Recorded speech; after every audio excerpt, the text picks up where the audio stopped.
Louise Hi. Lally is in the house, ladies and gentlemen.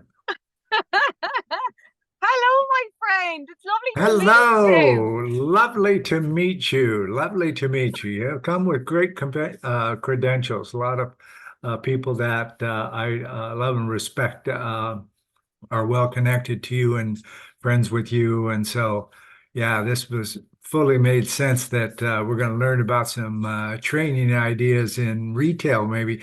Is it just retail or give me some background here, lady? Yeah, I will. I'll give you a little bit of a background, I suppose. So I, like most people, Terry, fell into retail. So it was a part-time job, 20 hours a week. Didn't really know what I wanted to do. I was in college, kind of humming and hawing over what career I wanted to take. And retail is one of those things that you end up either loving it or hating it because it's a tough industry to be in. And you're dealing with people coming in, and some people are really happy and some people aren't. But that's the fun of it. No 2 days are ever the same. So I loved the challenge of actually being on the shop floor and dealing with problems. So I ended up staying in it and getting promoted, and that's where my career started on the shop floor in Next Clothing, fixing rails. And I got a passion for it because, again, I love being around people. I'm quite outgoing, and I love talking to people. And a core part of the job is people and talking to customers and staff. So I stayed in that and I progressed into the training side of it because I'm a big believer in education.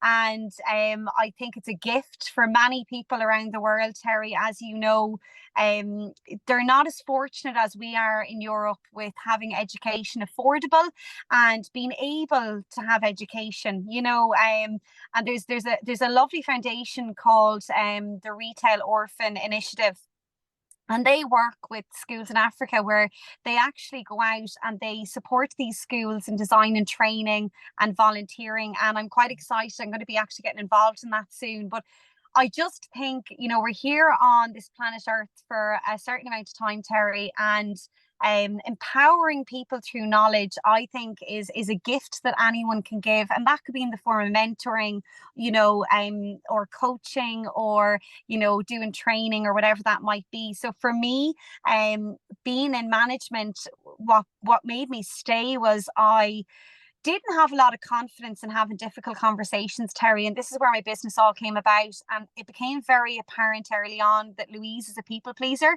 by my nature. And if someone maybe was challenging me or was maybe assertive, I would have found that maybe a little bit scary to deal with. And I would maybe retract in myself, just my personality type. And I had an amazing mentor called Patricia, and Patricia took me under her wing in Next at the time.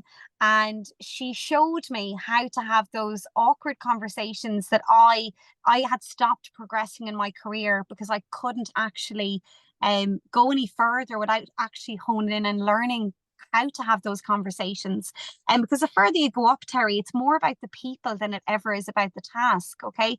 So she done some kind of role plays with me, and she said, look, why don't you practice on me, Louise? And I was like, oh my God, that would be amazing. It's all in my head floating around. I need to get it out. So I used that, and she really, really helped me. And from then on, I realized the gift she gave me was her knowledge, and her mentoring and her support. And that no matter where I go in life, no matter what I do for my job, my passion will be to give people that same feeling I was given, which was not feeling alone, feeling empowered, and given the tools to actually do it, and given the opportunity, and believing in me when I didn't believe in myself. So my training is in retail because I love retail. It's my passion. I understand it. And my whole thing is when I'm on the shop floor, it's about catching people doing the right thing. We're not going in looking at, you're not doing this. No, no, no. Everyone has their own strengths and weaknesses. Let's really, empower people,